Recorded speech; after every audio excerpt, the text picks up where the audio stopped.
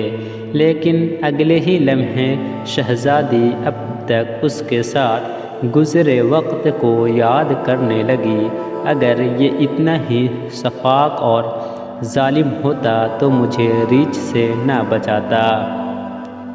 نہ چاہتے ہوئے بھی شہزادی کا دل پھر سے اطمینان و یقین سے بھر گیا۔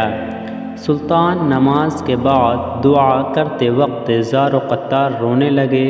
روتے روتے سلطان نے اپنے خنجر کی نوک اپنے پاؤں کے انگوٹھے پر رکھ کر اس کو دبا دیا۔ شہزادی دیکھتی رہی کہ یہ جوان مرد مجھ سے گفتگو میں بے تکلف نہیں ہونا چاہتا۔ علی الصبح سلطان نے شہزادی سے کہا، اب ہمیں نکلنا چاہیے۔ کچھ دور جا کر سلطان کو ایک سفید پتھر پڑا ملا جو سلطان کے سپاہی نشانی چھوڑ گئے تھے کہ راستہ اسی طرف ہے۔ یہ اس زمانے کا ایک طریقہ تھا کہ جنگل میں پتھر چھوڑتے جاتے تاکہ پیچھے آنے والا راستہ جان سکے کہ گزرنے والا کہاں سے ان کا ساتھی گزرا ہے۔ بالآخر شہزادی اور سلطان ایک ہموار راستہ پر آ پہنچے۔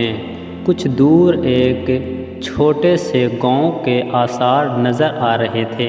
سلطان نے کہا، یہ آپ کی ریاست کی حدود کا ہی گاؤں معلوم پڑتا ہے۔ شہزادی، ہاں دیکھتے ہیں۔ گاؤں پہنچنے پر شہزادی نے گاؤں کے مکھیا کو بلوا بھیج دیا۔ مکھیا اپنے کچھ ساتھیوں سمیت حاضر ہوا۔ شہزادی نے کہا، ہمیں 2 برق رفتار گھوڑے دے جائیں اور کچھ خشک اناج اس سپاہی کو دیا جائے۔ شہزادی نے سلطان سے کہا، اجنبی، ہمیں بہت حیرت ہوئی ہے تم پر۔ آخر تم کس مٹی کے بنے ہو؟ ساری رات تم اپنے خنجر سے زخم کریدتے رہے اور میری طرف کوئی توجہ نہ دی۔ تم چاہو تو ہمارے ساتھ محل چلو، ہم تمہیں انعام و اکرام سے بھر دیں گے۔ اپنی جان بچانے کے بدلہ میں سلطان نے گھوڑے پر سوار ہو کر شہزادی سے کہا، شہزادی صاحبہ، زخم اس لیے کریدتا رہا کہ آپ کا حسن میرے ایمان کو زد نہ پہنچائے اور میری توجہ میرے درد کی طرف رہے، آپ کی طرف نہ بڑھے۔ شہزادی، کیا تمہیں یہ موقع گنوانا چاہیے تھا؟ ہم سے خلوت میں ملاقات کے لیے لوگ اپنی ریاست دستبردار کرنے کو تیار ہیں۔ سلطان نے کہا، شہزادی، میں مسلمان ہوں اور محمد مصطفیٰ صلی اللہ علیہ وسلم کا غلام ہوں۔ میری نظر آپ کے جسم پر نہیں بلکہ خود میری اپنی روح پر تھی۔ شاید میرے جسم سے گناہ کا داغ دھل جاتا، لیکن میری روح پر اس گناہ کا داغ لے کر میں اپنے نبی پاک صلی اللہ علیہ وسلم کے سامنے کیسے پیش ہوتا؟ مجھے یہ گوارا نہیں تھا، کیونکہ الحمدللہ میں ایک سچا مسلمان ہوں۔ شہزادی، میرا نام ہے سلطان محمود غزنوی اور میں ہی غزنی کی عظیم الشان فوج کا سپہ سالار اعظم اور سلطان ہوں۔ یہ کہہ کر سلطان نے گھوڑے کو ایڑ لگا دی اور سرپٹ دوڑتے ہوئے آنکھوں سے اوجھل ہو گئے۔ اللہ اکبر، سبحان اللہ، ماشاء اللہ۔